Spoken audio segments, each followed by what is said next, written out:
मेरे ख्याल में इस रिपोर्ट के दो मकासद हैं। एक तो ये कि जो गुज़श्ता कई सालों से पेंटागन और सीआईए का ये कहना रहा है कि ड्रोन हमलों के नतीजे में सिविलियन कम हलाक हुए हैं या हलाकतें नहीं हुई हैं, उनको एम्बेरस करने के लिए या चैलेंज करने के लिए। दूसरा मैसेज इसका ये है कि बरतानिया में लोग अफगानिस्तान में और इराक में अमेरिका के जो वार थे उनके बरतानिया में शिरकत की वजह से अभी भी ये चाहते हैं कि वहाँ पे ये जंगें जल्द ख़त्म हो और ब्रिटिश जो फौजी हैं वो वापस आ जाएं। तो जो हुकूमत है और आवाम है दोनों को उनको भी ये मैसेज देने के लिए है कि वो अपनी हुकूमत पे प्रेशर दें। लेकिन इस रिपोर्ट में जो भी खामियां हैं वो दूसरी रिपोर्टों की तरह वाज़ेह हैं। मसलन आप निशानदेही करेंगे उन खामियों की?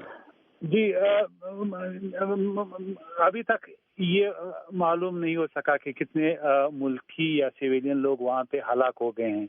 कबायली इलाका ऐसा इलाका है जहाँ पे कोई जर्नलिस्ट, पॉलिटिकल वर्कर या रिसर्चर आसानी से नहीं जा सकता। तो कि ये लोग, जिसे मैं एयरपोर्ट रिसर्चर कहता हूँ, एयरपोर्ट जाके 2-3 लोगों से बात करके वापस आते हैं और रिपोर्ट फाइल करते हैं। लेकिन मुश्किल ये है कि जो भी सैंपल्स हैं वो सैंपल्स ये कलेक्ट नहीं कर सकते हैं। जो कबायली लोग हैं वहाँ पे वो तालिबान, अलकायदा उनके खौफ की वजह से आज़ाद बात नहीं कर सकते। और इसी तरह जो भी हमले होते हैं इसमें जो लोग भी मरते हैं वो जो मिलिटेंट्स हैं वो वहाँ के लोगों को भी हमला के बाद जो विलेजर्स हैं उनको भी नहीं छोड़ते हैं कि वो आ जाएं। पूरे इलाके को खर्डोन ऑफ करते हैं, अपनी जो लाशें वो खुद दफन करते हैं। तो इसलिए कि अब ये कहना कि कितने मुल्की या सिविलियन हलाक हो गए हैं ये मशकूक है। यानी आपके कहने का मतलब ये है कि ये रिपोर्ट जो है ये नामुकम्मल और नाक़िस है? मेरे ख्याल में ये नाकिस है दूसरी रिपोर्टों की तरह, क्योंकि कबायली इलाके में लोगों से बात करना, एक इंडिपेंडेंट रिसर्च के तौर पे कैजुअल्टीज का जो फिगर है वो मालूम करना, ये एक चैलेंज है। इसलिए कि अभी तक कोई सही कोशिश नहीं की गई।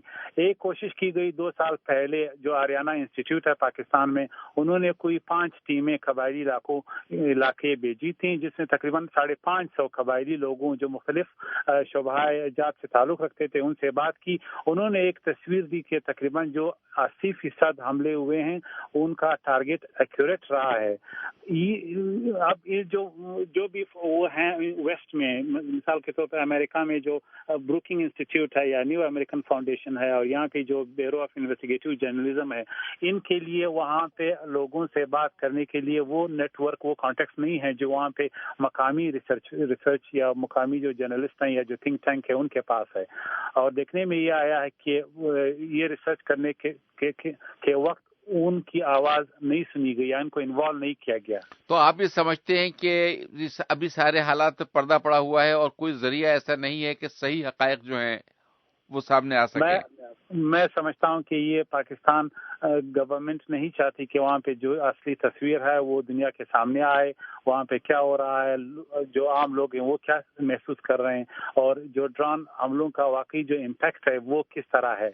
वो मगर पाकिस्तान गवर्नमेंट तो असगज़ई साहब इस सिलसिले में बहुत स्ट्रेट फॉरवर्ड है और वो खुद भी इस पर एहतजाज करती रहती है और जो हालात होते हैं उनको दुनिया के सामने पेश करती रहती है। ये आप कैसे कह सकते हैं कि वो नहीं चाहती?